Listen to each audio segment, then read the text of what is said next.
All right then, so platinum is having a fantastic year. But what's the outlook for this particular asset class in 2021?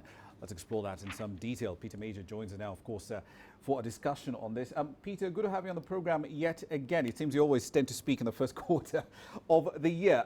But walk us through what's happening with platinum, up 22% in the spot market, but palladium prices in the spot market relatively flat over the same period. What's happening with those two? Well, Rama, good questions as usual.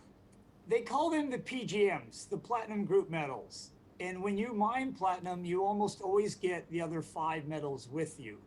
But in some of the countries, you don't get the spread like you do in South Africa. In South Africa, you get a lot of palladium with your platinum, and you get a fair amount of rhodium. And yes, you get ruthenium and iridium. So if you want to mine PGMs and get a good spread, you come to South Africa.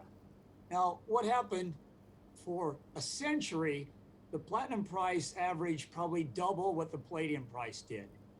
And the world could live with that until they started making auto cats in the 1970s. And by the 80s, people were finding out, hey, palladium does almost as good a job as platinum, and it's less than half as much. So by the 90s, there was a big push, especially in America, to use palladium, which was half the price of platinum.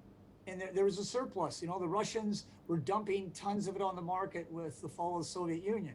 So everybody was gearing up to use palladium, and the engines now are designed around palladium.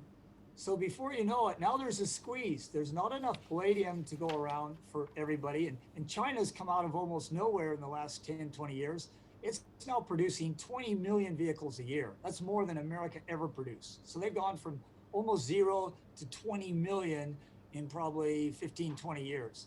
So yes, palladium went mad. There wasn't enough of it. And we knew it was only a matter of time when there's another commodity that will work almost as good with a little work, and it's selling for half the price. So last year, palladium was touching 2,900 an ounce, 3,000, and platinum was lucky to be 800. The gap was too big, and now you're seeing that gap closing fast. Platinum is now down to half the cost of palladium, whereas it was only a quarter of the cost a year ago. And I think the gap will continue to close, and platinum is very good in fuel cells that palladium is not. And we're seeing a big push for fuel cells with green energy. Indeed, we'll get to that in a moment. But let's look at the production side for the time being, because between the pandemic, limiting how many workers you can have in a mine, limiting mine operations, plus, of course, the power supply issues that have plagued South Africa for years now, it looks like output might be flat this year. But what's the outlook collectively between South Africa, which is about 55% of global output, and Russia, which accounts for about a quarter of PGM output? Look, you're right on your percentages. It is not easy to increase production. If you come to South Africa and you run a mine here, you'll see how difficult it is just to run a mine at normal production. But to increase production, you have to spend money. And there's a lot of rules and regulations. And until recently, that money you spent was wasted. You know, a company called Lonmin spent billions and it went broke because they had the community against them. They had government regulations against them. They really had the unions against them. And then when the metal price went against them, well, that's 4 out of 4. So companies are reluctant. It takes 5 to 10 years to get all the permits and build a mine and get it running. So it's very hard to get investors to build a new mine. And boy, the mines that survived, they are wise. They've been through tough times, and they're reluctant before they start building more production and lower the price.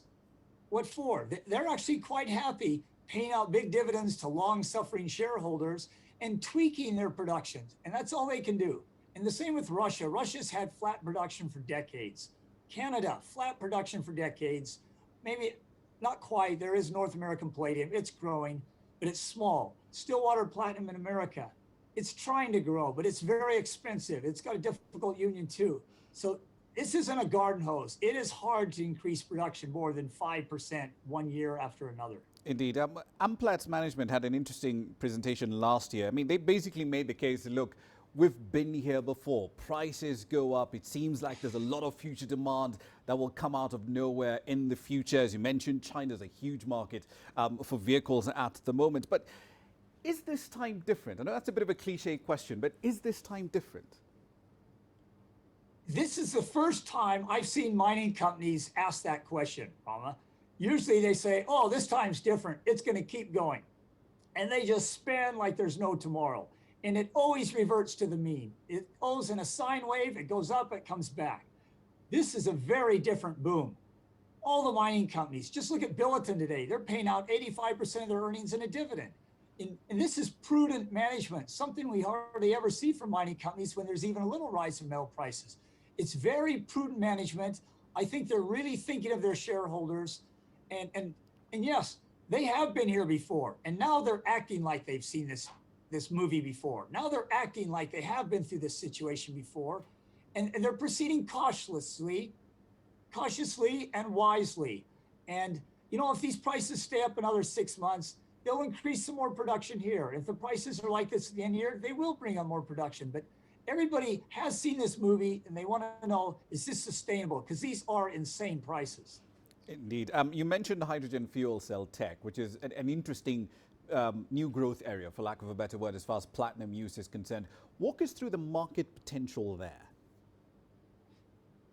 Wow, we've heard about the market potential of this for 30 years. I remember being an analyst in 89, 90 and being told these fuel cells in cars and generators, they are around the corner, Peter. This is 2, 3, 4 years down the road. This is in 1989, 90, 91. It's taken a lot longer for them to become as widely used as they are now. And they're still barely scratching the market. But it can escalate fast. And I think the platinum price is showing that it's not just going up because people are putting it back in autocats. People are building fuel cells. There's a big push now for green energy. There's penalties for producing dirty energy. And the public wants clean energy. Fund managers, pension funds want it. So the potential is huge. You know, we were using platinum fuel cells in space in the 60s because it's small, it works, it's reliable. It was kind of expensive before. And the more you build something, the easier it is to build, the cheaper it is to build and to use. So the potential on these fuel cells is gigantic. One last question for you, Peter. Going back to the question around valuations, it looks like investors have fallen in love once again with the platinum majors in South Africa. Amplat, at least from the second half of 2019 to date, up 200%. Implat, 500%. But given all the things that you've mentioned and all the downside risks that we're looking at in the future, hydrogen fuel cell tech might not necessarily take off. At the same time, South Africa may have its own issues. Production, carbon taxes are still a big problem. Are these valuations justified? Yes, they are. You're talking about share price moves. That's not a valuation. The platinum index has gone up fourfold in about a year and a half, 4 times. So your immediate reaction is, wow, that's too much. Something's gone up 500%, 400%. It's too much. But valuation is its price earnings relative. Valuation is its earnings yield. Its price earnings relative is actually below its long-term mean. It's about 25 to 30% below its mean, its long-term mean. So that means investors are very wary. These shares are currently trading at a discount to their long-term valuations. And it's because at these crazy prices, even nutcases are saying, I'm a little afraid that these PGM prices are too high. So they're already starting to sell the shares at a lower valuation than they should be, because the whole world is afraid and is discounting. They're going to start coming back. And if they don't, then they're cheap. But yeah, based on today's metal prices, the valuations are not high. They're actually lower than the average. Indeed. So at least we should probably stick a sign of, only the brave can venture here. Peter Major, always funny having you on the program tonight. Thank you very much.